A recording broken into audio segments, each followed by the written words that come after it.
las localidades, las ciudades conquistadas por el imperio griego sean enseñados en la lengua griega.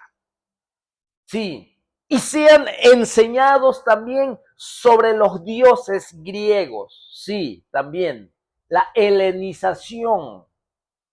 Y Filadelfia, con ese propósito, la construyeron esa ciudad, en esa provincia de Asia donde estaba Filadelfia, para esparcir la lengua griega y su cultura y sus tradiciones.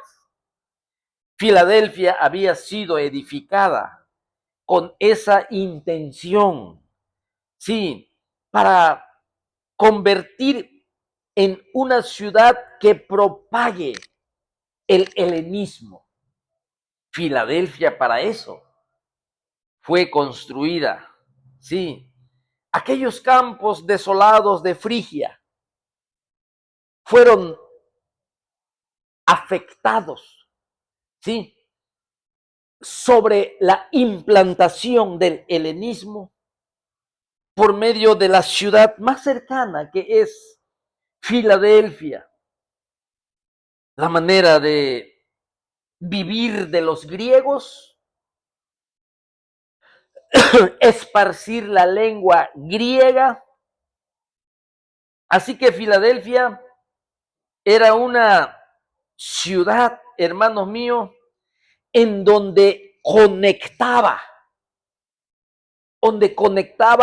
Europa y Asia. Era como una puerta, como si una frontera. Era un camino único en donde se venía de Europa, de Grecia, y se introducían a Asia. Y esa era la localidad geográfica, la localización geográfica de Filadelfia. Sí, era muy conocida Filadelfia también por sus hermosos edificios. Y le llamaban también como la pequeña Atenas. Y Filadelfia, en esa localidad, en esa ciudad, habían creyentes y a ellos les escribe nuestro Señor Jesucristo.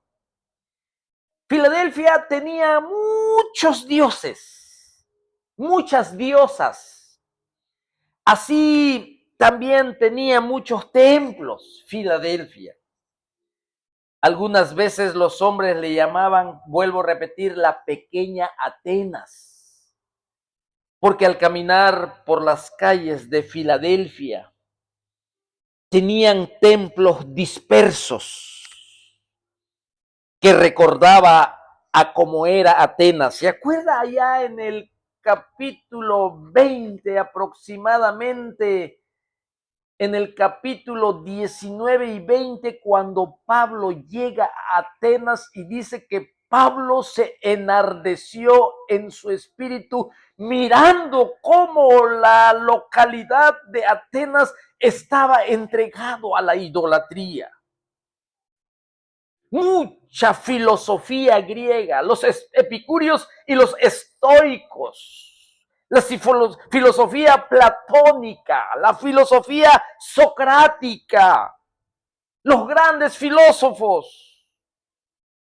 Y allí era donde Pablo había llegado.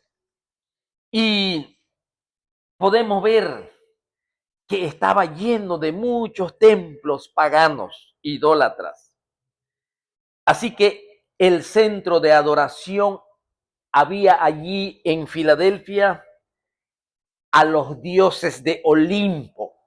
Los dioses de Olimpo son las principales deidades de la mitología griega, que residen, sí, esos dioses residían en el monte Olimpo. El monte Olimpo es la montaña más alta de Grecia. Y decía que allí vivían, allí residían estos dioses de Olimpo, como Zeus, como Poseidón, como Apolo, como Artemisa, como Afrodita, como Hermes. De ahí viene la palabra hermenéutica, Hermes. Sí, como Dionisio. Muchos dioses, muchos dioses. Así que nuestro Señor Jesucristo le envía una carta al líder para que la pueda leer y la iglesia la pueda oír. Y a través de la lectura y del oír pueda haber una bendición grande que la cual la iglesia iba a recibir. Por eso dice en el versículo 3 del capítulo 1, bienaventurado el que lee y el que oye las palabras de esta profecía, la carta de nuestro Señor Jesucristo para su iglesia. Por eso es importante el libro de Apocalipsis, que todas las iglesias puedan ser leídas. Así que comienza nuestro Señor Jesucristo allí en Apocalipsis capítulo 3 del versículo 7 al versículo 13. 6 versículos, versículo 7 al 13. Y comienza así nuestro Señor Jesucristo a enviar su mensaje. O sea, se describe a él mismo. Acuérdese que a Éfeso, ¿qué le dijo? El que anda en medio de sus candeleros, dice esto. El que tiene las 7 estrellas, el que sostiene a la iglesia en su mano. Esmirna le dijo, yo soy el primero y el último. Yo soy el que estuve muerto y vivió. Esmirna. Pérgamo. El que tiene la espada de doble filo. Dice aquí, la espada aguda de 2 filos. Tiatira le dice, el Hijo de Dios que tiene ojos como llama de fuego. Ahí a Sardis le dice, el que tiene los 7 espíritus, el que te puede llenar de todas tus necesidades espirituales, porque tu iglesia de Sardis dices que estás viva, pero estás muerta. Por eso se le presenta como el que tiene los 7 espíritus de Dios. Ahora, Filadelfia, mira cómo se le presenta a nuestro Señor Jesucristo. Escribe al ángel de la iglesia en Filadelfia. Esto dice el santo. Esto dice el santo. El verdadero. El que tiene la llave de David. El que abre y ninguno cierra. Y cierra y ninguno abre. Poderosa palabra de nuestro Señor Jesucristo, que a través de la historia bíblica, desde el Antiguo Testamento, hemos visto que el Señor cuando abría puertas, nadie la podía cerrar. Y cuando Él cerraba las puertas, nadie la podía abrir. Cuando Él cerró las puertas del arca de Noé, nadie pudo abrir. Y cuando estaba abierta, nadie la pudo cerrar, ni Noé mismo.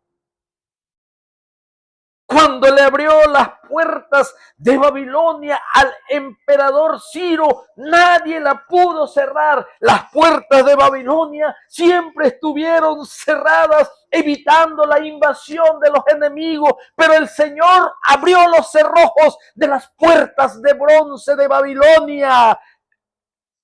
Y Ciro fue el que el Señor usó para que en el retorno del exilio se edificara Jerusalén y su templo. Cuando el Señor abre, nadie cierra. Y cuando el Señor cierra, nadie puede abrir. Al apóstol Pablo se le cerraron las puertas para predicar en Éfeso, se le cerró las puertas para predicar en Frigia, se le cerró la puerta para predicar en Bitinia, pero le abrió las puertas allá en Macedonia, y allí se estableció en Filipos una iglesia, y otra en Tesalónica, y otra en Berea, en Atenas y en Corinto, porque el Señor le abrió las puertas y nadie las pudo cerrar, porque Él es el Dios de todo poder, es el Dios soberano, es el único quien puede hacer todas las cosas y mucho más cuando estamos nosotros participando dentro de su voluntad y dentro de su reino. Cuando buscamos su voluntad, cuando buscamos que se cumplan sus propósitos en nuestras vidas, Él hará que se abran las puertas y que nadie lo cierre. Y cuando Él lo quiere cerrar conforme a su sabiduría, conforme a sus propósitos, conforme a su soberanía, Él lo cierra. Y nadie lo puede abrir. Aquí, mis hermanos, le está diciendo lo mismo a la iglesia de Filadelfia. Él está en medio de ellos y le dice, esto dice, sí, esto dice el santo de santos. Esto dice el que no conoció pecado. Esto dice aquel que es luz inaccesible. Esto dice el Dios limpio y puro que habita en la eternidad y en santidad. El santo, el único, el apartado, que por atributo y por carácter ninguna pizca de pecado hay en él. Es por eso que el hombre no puede tener comunión con un Dios santo. Es por eso que el hombre no puede tener relación con un Dios santo, porque nosotros somos pecadores. Es por eso que necesitamos del sacrificio de Jesucristo, de su sangre preciosa, que nos limpie, que nos purifique, que nos lave, que nos dé el nuevo nacimiento, que nos dé de su Espíritu Santo para entrar en su presencia. De otra forma no lo podemos hacer. No lo podemos hacer. Porque Él es santo. A veces nos enfrascamos tanto en el amor de Dios, como que si su carácter solamente fuese amor. Y vivimos como nosotros queremos. Y pecamos deliberadamente. Y nosotros nos justificamos, pero olvidamos de este carácter tan puro, tan delicado, tan sublime, que Él es santo. Y ese fundamento de acercarnos al Dios vivo, al Dios eterno, al Dios santo, al Dios todopoderoso, al Dios creador de los cielos y de la tierra, para acercarnos a Él, los fundamentos están en el libro de Levítico. Ahí se comenzaron a establecer los fundamentos para que Él habite en medio de su pueblo. Era necesario los sacerdotes, eran necesarios los sacrificios. Era necesario que el pueblo se preparara con 10 días de anticipación, en donde se tocaba la trompeta, porque llegaría el día de la expiación, el día de Yom Kippur, y tenía que el pueblo arrepentirse de todos sus pecados, porque la presencia del Señor iba a descender en medio de su pueblo, y se necesitaba que el pueblo reconociera su pecado. Porque no podemos acercarnos a un Dios santo, a un Dios puro, así como estamos de sucios. Gloria a nuestro Señor Jesucristo, que su sangre y su sacrificio, hermano mío, quitó el pecado del hombre. Cuando nosotros con corazón arrepentido aceptamos el sacrificio, pedimos perdón para no vivir ya como esclavo del pecado, para no vivir ya siguiendo la corriente del mundo, para no vivir ya con esa mentalidad del mundo, una mentalidad enemigo de la palabra de Dios, una mentalidad diferente a la voluntad de este Dios vivo y verdadero. El santo le dice aquí esto, dice el santo y el verdadero. Jesucristo les recuerda a la iglesia de Filadelfia que Él es santo, que Él es verdadero. Aquí, hermanos míos, podemos nosotros darnos cuenta que nuestro Señor Jesucristo, al ser el verdadero en todo lo que Él es el Dios real, Él es el Dios único. Fuera de Él no hay otro Dios. Nadie puede ocupar el lugar del santo, del verdadero. Nadie puede ocupar su lugar. Ni un hombre, sea quien sea, no puede ocupar el lugar del verdadero, del Dios real. Sí, Jesucristo se describe a sí mismo a la iglesia de Filadelfia, el santo y el verdadero, su deidad, su divinidad.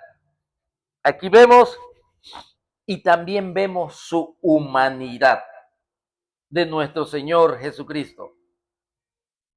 Nuestro Señor Jesucristo dice que tiene la llave de David. ¿Qué quiere decir esto? Que tiene la llave de David. Y el que abre y ninguno cierra. Y cierra y ninguno abre. El verdadero.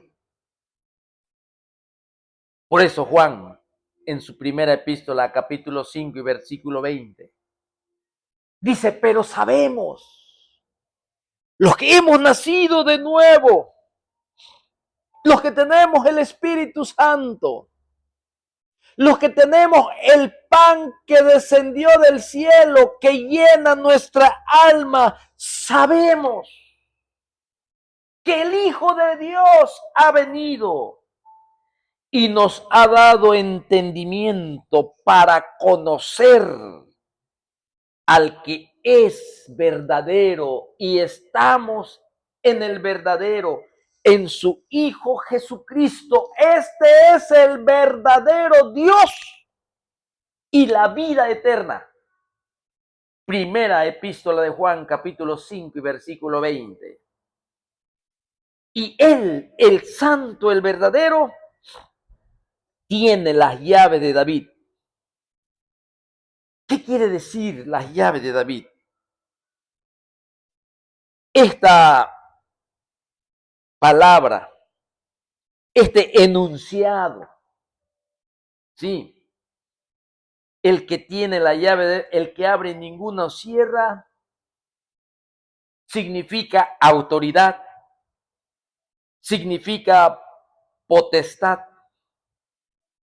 Que allá en Isaías capítulo 22 nos da una alusión al significado. Ahí en Isaías Dice así 22, versículo 21 al versículo 22. Dice, y lo vestiré de tus vestiduras y lo ceñiré de tu talabarte y entregaré en sus manos tu potestad, autoridad. Y seré padre al morador de Jerusalén y a la casa de Judá. Y mira cómo dice el versículo 22. Y pondré la llave de la casa de David sobre su hombro y abrirá y nadie cerrará. Cerrará y nadie abrirá. Cristo Jesús, mis hermanos, en el Antiguo Testamento, escuche bien, en el Antiguo Testamento, hablando del tiempo de los reyes, de la monarquía, el que tenía la llave era el que gobernaba, simbólicamente, la llave de la ciudad. Sí, era el que gobernaba. Por ejemplo, cuando recordamos al emperador Ciro, recuerde, cuando el Señor le abrió las puertas de Babilonia y ni cuenta se dieron cuando fueron invadidos. El emperador Ciro, sí, le entregó las llaves de autoridad ¿a quién? A Darío, Darío el Medo. Sí. Así que aquí tenemos una alusión de la llave de la ciudad, es a aquel que tiene la potestad. Pero aquí nos habla de la llave de la casa de David. El que tiene la llave de David.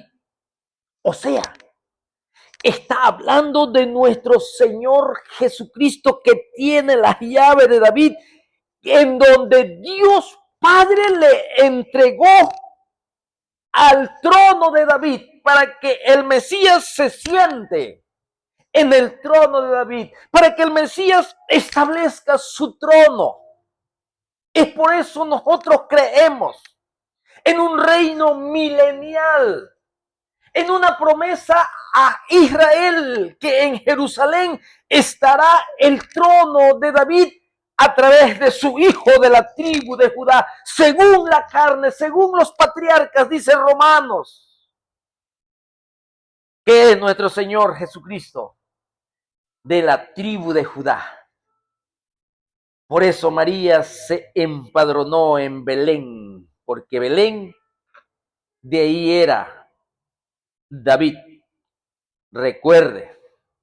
Así que cuando habla aquí de la llave de David, nos está hablando de nuestro Señor Jesucristo como el heredero al trono de David, que el mismo ángel Gabriel se lo dice cuando visitó Galilea.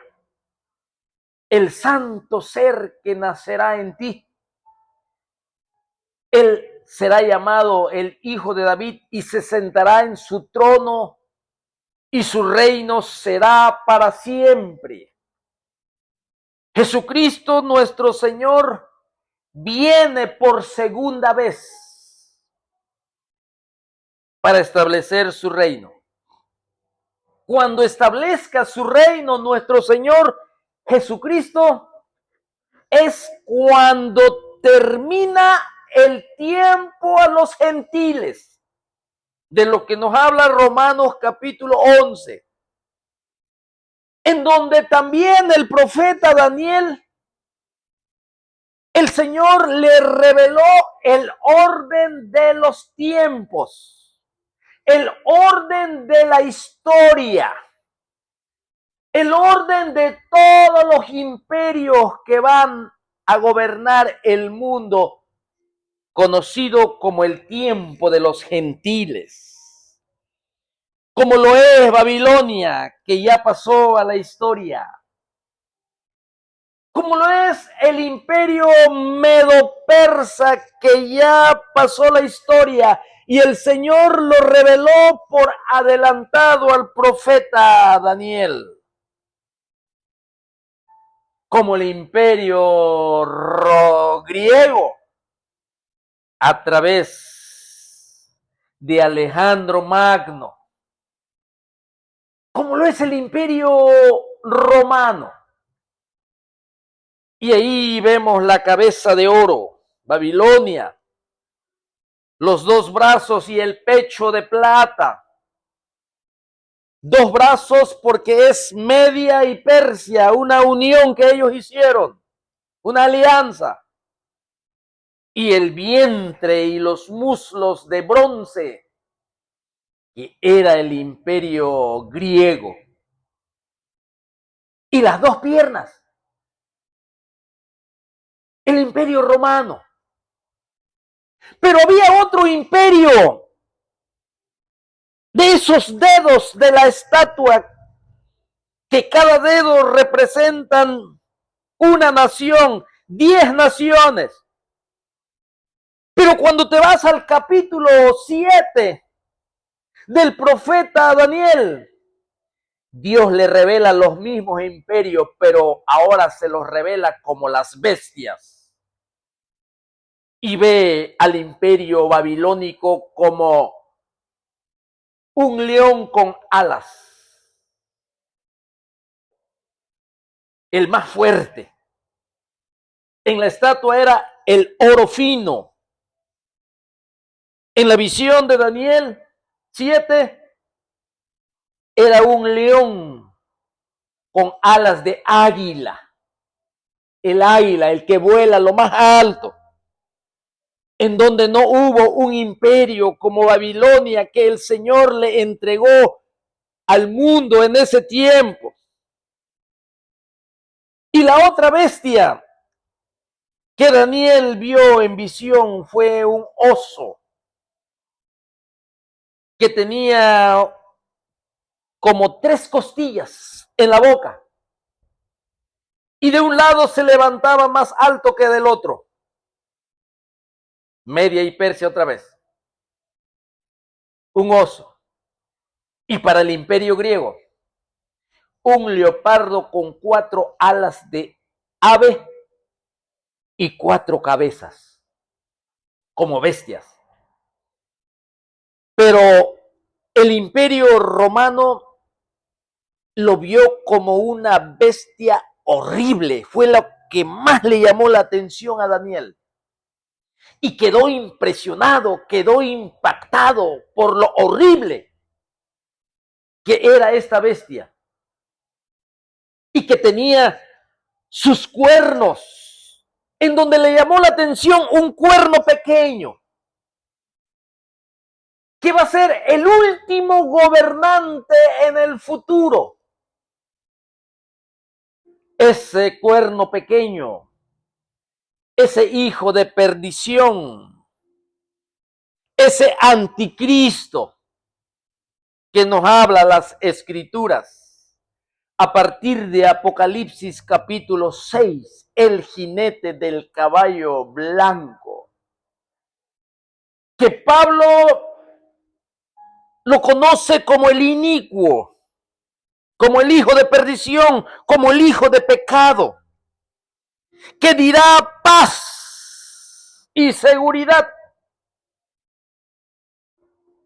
pero vendrá sobre ellos destrucción repentina, o sea, el engaño hacia el mundo.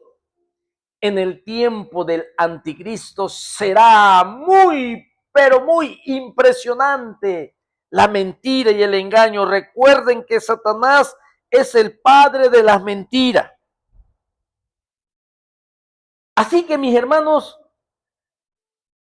nuestro Señor Jesucristo aún está por sentarse en el trono de David. Esa promesa fue dado a Israel en el Antiguo Testamento. Y lo podemos ver desde Génesis capítulo 41, que Jacob, el padre Jacob, dijo que no hará falta el cetro En Judá, cuando bendijo a Judá, ya viene apuntando a un reino futuro desde Génesis. Y todo el panorama bíblico siempre apunta a un reino, el reino de nuestro Señor Jesucristo. Así que aquí, hermanos, vemos que el Padre entrega la llave a nuestro Señor Jesucristo para gobernar a las naciones. Aquí es donde se toma este símbolo con nuestro Señor Jesucristo. Porque nuestro Señor Jesucristo no toma el reino, sino que Él lo recibe del Padre como el Padre se lo entrega, las llaves de David. Él toma el trono de parte de Dios Padre, de su Padre, pero tiene que ser bajo el linaje de David. Por eso dice aquí el que tiene la llave de David. Sí, esas llaves de David, en donde nuestro Señor Jesucristo es el heredero a ese trono, es el único quien puede sentarse allí. Hermanos míos, recuerden que nadie puede sentarse en ese trono. Ese trono está reservado. El Padre se lo entregó al Hijo para gobernar a las naciones. Y nuestro Señor Jesucristo se sentará allí. Y nadie es digno de sentarse en ese trono. Por eso, capítulo 5, el rollo que tenía el Padre en su mano derecha y ese ángel fuerte que con voz potente proclamó al cielo y proclamó a la tierra y proclamó al universo diciendo: ¿quién es digno de tomar el rollo y desatarlo y leerlo? ¿Quién? No había, porque nadie era digno. Ahí se encontraban todos los grandes hombres de Dios que hubo y existió durante toda la historia. Y nadie era digno de desatar ese sello. Es cuando sale Juan y dice que comenzó a llorar. Y le dijeron que no llorara, porque el león de la tribu de Judá ha vencido. Cristo Jesús, el león de la tribu de Judá, es el único quien puede tomar ese trono. Por eso aquí se presenta así él, ¿sí? Haciendo alusión a un reino en donde la iglesia compartirá ese reino con nuestro Señor Jesucristo y entonces le envía palabras de ánimo a las iglesias que en ese tiempo estaban sufriendo. Y sigue diciendo así. Entonces, hermanos, lo que Jesucristo conoce sobre la iglesia de Filadelfia. Y le dice así en el versículo 8. Escuche bien. Le dice: yo conozco, otra vez, yo conozco tus obras. He aquí, he puesto delante de ti una puerta abierta, la cual nadie puede cerrar, porque aunque tienes poca fuerza, has guardado mi palabra y no has negado mi nombre. Una vez más, cuando Jesucristo dice, no has negado mi nombre, es por causa de la persecución que estaba viviendo la iglesia. Así que aquí, yo conozco tus obras, dice Jesucristo a la iglesia de Filadelfia, que le había servido a nuestro Señor Jesucristo en circunstancias difíciles. Imagínese, hermano, esas circunstancias tan difíciles en donde esta iglesia de Filadelfia, hermano mío, era una iglesia que tenía poca fuerza, una iglesia que no tenía muchas posibilidades terrenales ni económicas. Pero aún así, ellos guardaron su palabra. Aquí, hermanos, la aprobación del Señor hacia esta iglesia de Filadelfia. Nuestro Señor Jesucristo aquí está aprobando las obras de esta iglesia, de la iglesia local que se encontraba en Filadelfia, de tal manera que esas oportunidades que el Señor le ofreció a la iglesia de servicio, ¿sí? Cuando nos habla de puerta abierta, está hablando nuestro Señor Jesucristo para que el creyente, cuando se le abre una puerta, es para que el creyente pase por medio de esa puerta, donde tiene que aprovechar la oportunidad de servir al Señor, la oportunidad de evangelizar, la oportunidad de orar por sus hermanos, la oportunidad de servicio. La puerta abierta. Esa es la puerta abierta que el Señor estaba aquí abriéndole a la iglesia. He aquí he puesto delante de ti una puerta abierta, la cual nadie puede cerrar. La iglesia en Filadelfia tiene una puerta abierta delante de ellos. Una puerta abierta nos habla de oportunidades para predicar el evangelio. Jesucristo dice que Él ha abierto la puerta de oportunidad para que ellos prediquen el evangelio.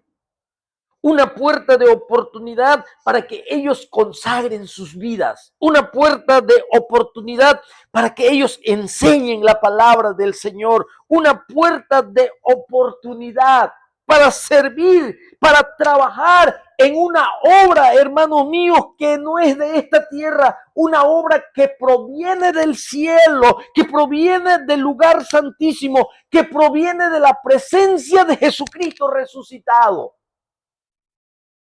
La puerta abierta.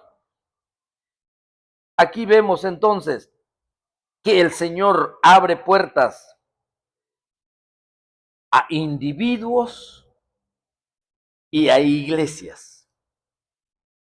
Individuos e iglesias.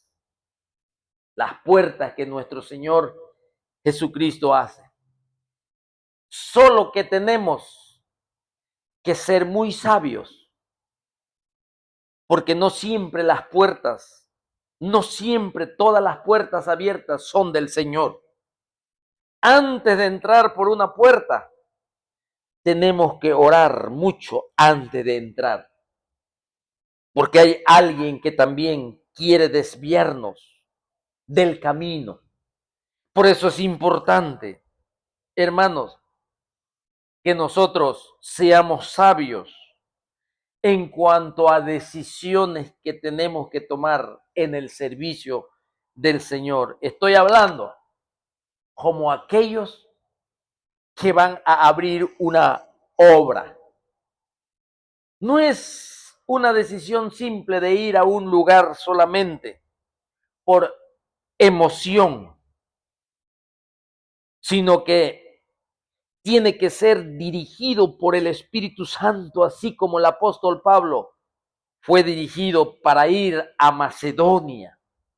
Tenemos que aprender a caminar con el Señor.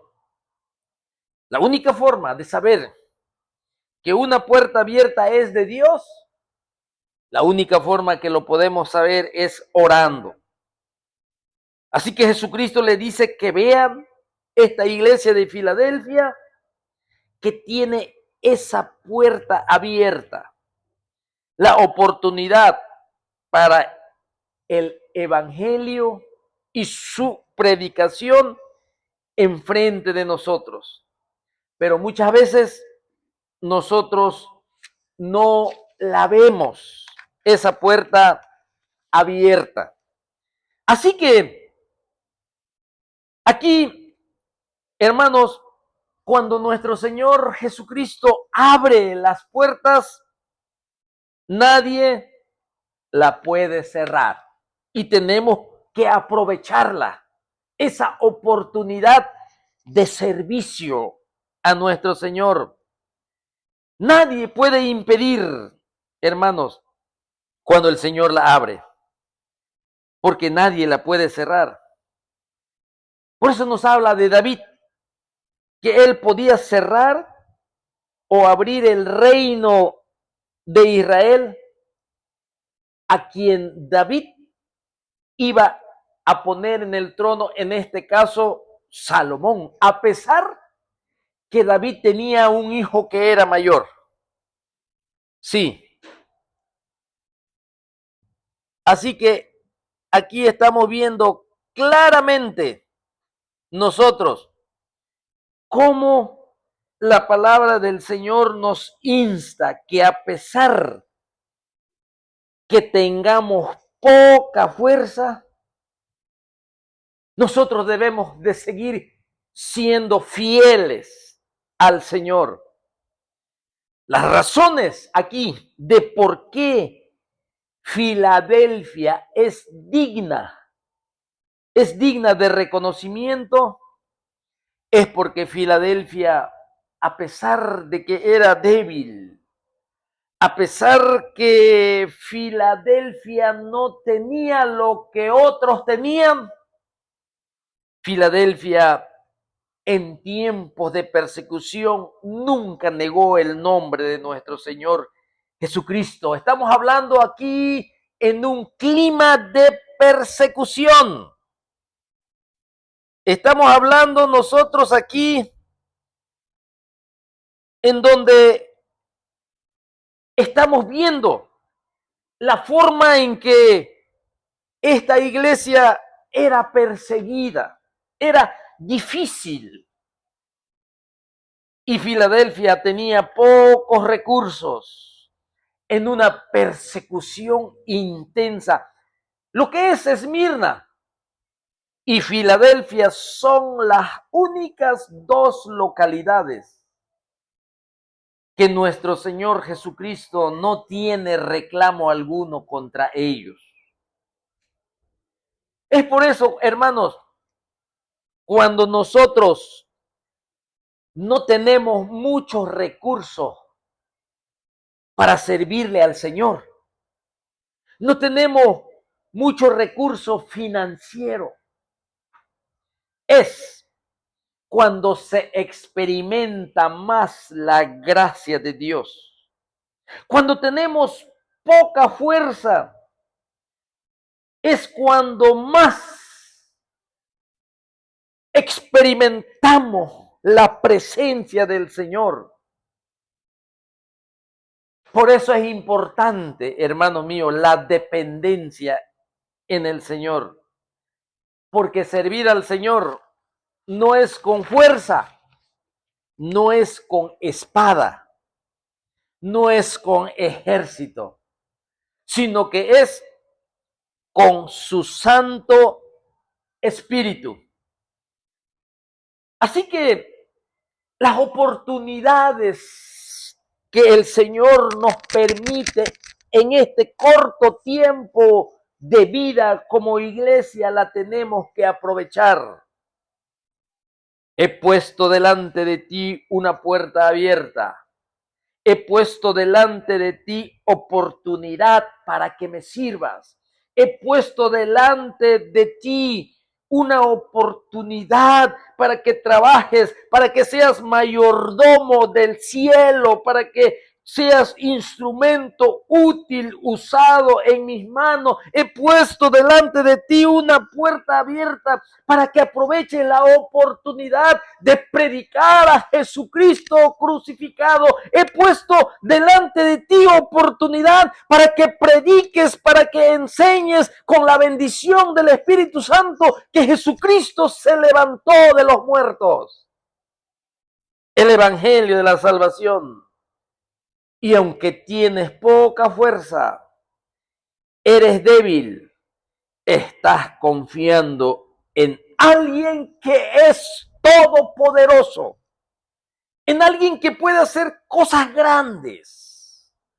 Sí, has guardado mi palabra, Filadelfia, le dice el Señor, y no has negado mi nombre. En otras palabras, le está diciendo el Señor. ¿Sabe qué le está diciendo el Señor? Le está diciendo, tú eres fiel.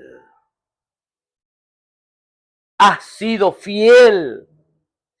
Has sido fiel en medio de la persecución. Mi palabra ha sido importante para ti. Has sido fiel. Aunque tienes poca fuerza, has sido fiel. Aunque vives en debilidad, te ha bastado mi gracia en tu debilidad. ¿Te has dado cuenta que mi poder se perfecciona en la debilidad? Y así estaba la iglesia de Filadelfia, fiel. Y aquí vemos entonces con estos hermanos en donde le sigue dando ánimo a la iglesia que tenía poca fuerza. Que no era una iglesia con muchos recursos, sino era una iglesia débil, escasa de recursos, que siempre oraba para que Dios supla. Siempre oraba para que el Señor derrame de sus bendiciones para seguir predicando el evangelio de la salvación. Era una iglesia que vivía por fe, era una iglesia que confiaba en el Señor, era una iglesia que no quería desperdiciar la oportunidad mientras estaba en la tierra para predicar a Jesucristo crucificado, para predicar el perdón de pecados, para predicar la salvación de la condenación también, para predicar la realidad del infierno mismo. La iglesia, mis hermanos, aunque tenía poca fuerza, Filadelfia era fiel. Y cuando dice, no has negado mi palabra, quiere decir que para esta iglesia débil era muy importante la palabra de Dios. Muy importante, le dice, has guardado mi palabra, has guardado mi doctrina. Has predicado lo que debes de predicar. Has predicado el arrepentimiento. Has predicado el perdón de pecados. Has predicado la salvación del alma. Has predicado la obra más maravillosa en la cruz del Calvario. Has predicado a Jesucristo y su sacrificio en la cruz por nuestros pecados. No has negado mi palabra. Has predicado la doctrina de Jesucristo. Has predicado lo que los apóstoles predicaron, lo que predicó Pablo, lo que predicó Pedro. Has predicado lo que Cristo Jesús predicó, diciendo arrepentíos porque el reino de los cielos se ha acercado. Has predicado lo que Jesucristo predicó. Todo aquel que hace pecado es esclavo del pecado. has guardado mi palabra. Cuán importante es la palabra del Señor. Por eso aquí le dice en el versículo 10, por cuanto has guardado la palabra de mi paciencia, yo también te guardaré de la hora de la prueba que ha de venir sobre el mundo entero, para probar a los que moran sobre la tierra. He aquí yo vengo pronto, retén lo que tienes para que ninguno tome tu corona. Aquí está, en este versículo 10, por cuanto has guardado la palabra de mi paciencia, yo también te guardaré de la hora de la prueba que ha de venir sobre el mundo entero para probar a los que moran sobre la tierra. Nosotros creemos que la palabra del Señor nos enseña que la salvación que nuestro Señor Jesucristo ofrece a su iglesia, primeramente, y siempre lo hemos repetido, es la salvación de la pena del pecado. Es la salvación de ser condenados al infierno eterno, porque nos ha quitado nuestra culpa, porque nos ha justificado por medio del sacrificio de Jesucristo. Es por eso que somos salvos de la condenación eterna del infierno, porque hemos sido justificados por medio de la fe, por medio de nuestro Señor Jesucristo, y ahora ya tenemos paz, la salvación de la condenación. Y por su Espíritu Santo, y por esa certeza y esa seguridad que nos da el Espíritu Santo, porque ya fuimos lavados, ya fuimos nacidos de nuevo, hemos sido nuevas criaturas, hemos venido de muerte a vida, hemos sido comprados por precio, que quiere decir redimidos por la sangre del Cordero, por su sacrificio nos compró. También por su Espíritu Santo somos salvos del poder del pecado, que día con día estamos peleando contra él. A través del Espíritu Santo, a través de la palabra de Dios, renovando nuestras mentes que vienen de la esclavitud de Egipto, del mundo.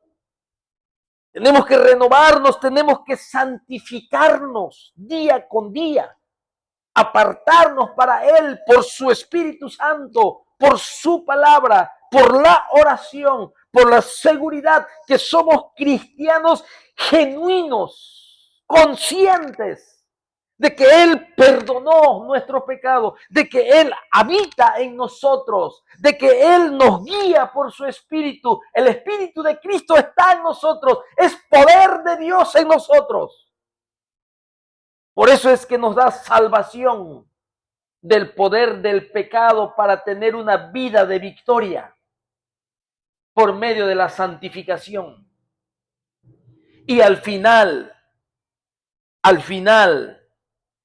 cuando los muertos resuciten, cuando Jesucristo arrebate a su iglesia, estaremos también nosotros salvos de la presencia del pecado.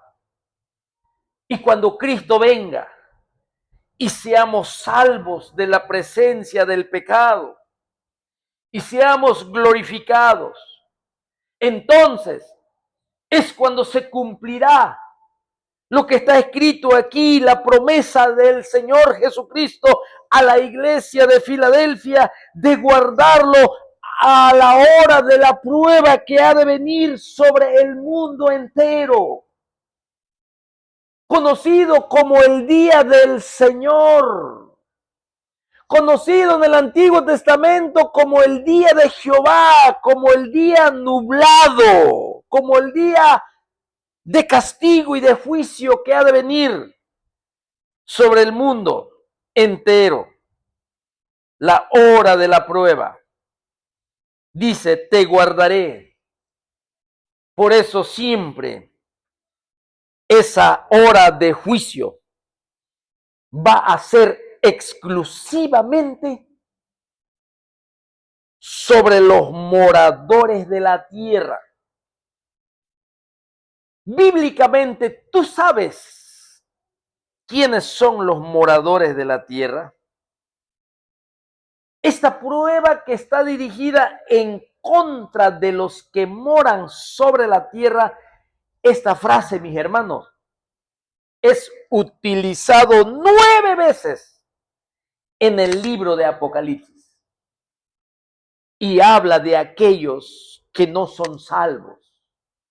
Habla de aquellos moradores de la tierra que tienen raíz en este mundo, que solo hablan de lo terrenal, que solo hablan, hermanos míos, de los deseos de los ojos, que tienen su vida arraizada en el mundo, que no son ellos, no participan de las promesas de Dios, ellos no son todavía justificados ni han nacido de nuevo. Por eso les llama las Escrituras los que moran sobre la tierra, los moradores de la tierra. La Biblia nos dice quiénes son ellos. ¿Sabe quiénes son? Son los que no están escritos desde la fundación del mundo en el libro de la vida. Para ellos es la gran tribulación. Por eso, hermanos, por eso nosotros debemos de lo que creemos mostrar versículos bíblicos que apruebe lo que hablamos, lo que predicamos. Si dice que va a venir sobre el mundo entero un tiempo de angustia, un tiempo de engaño para el mundo, un tiempo en que se va a manifestar el último gobierno gentil, para que termine el tiempo de los gentiles cuando descienda nuestro Señor Jesucristo a establecer su reino. Pero antes de que venga nuestro Señor Jesucristo a establecer su reino, comienza con el arrebatamiento de la iglesia, que no lo podemos contar como muchos lo cuentan como si fuese otra venida, pero la Biblia nos enseña que así como en Apocalipsis, en el capítulo 2 y en el capítulo 3 nos habla del tiempo de la iglesia, y como es un libro profético y dice que escriba las cosas que han de ser después del tiempo de la iglesia, en el capítulo 4, antes de que comience la gran tribulación, antes de que el Cordero de Dios destape, abra, rompa el primer sello, antes de que se manifieste el anticristo, la bestia, nosotros vemos ya a la iglesia en el cielo. Sí, en el capítulo 4, representado por los 24 ancianos que tienen coronas en sus cabezas.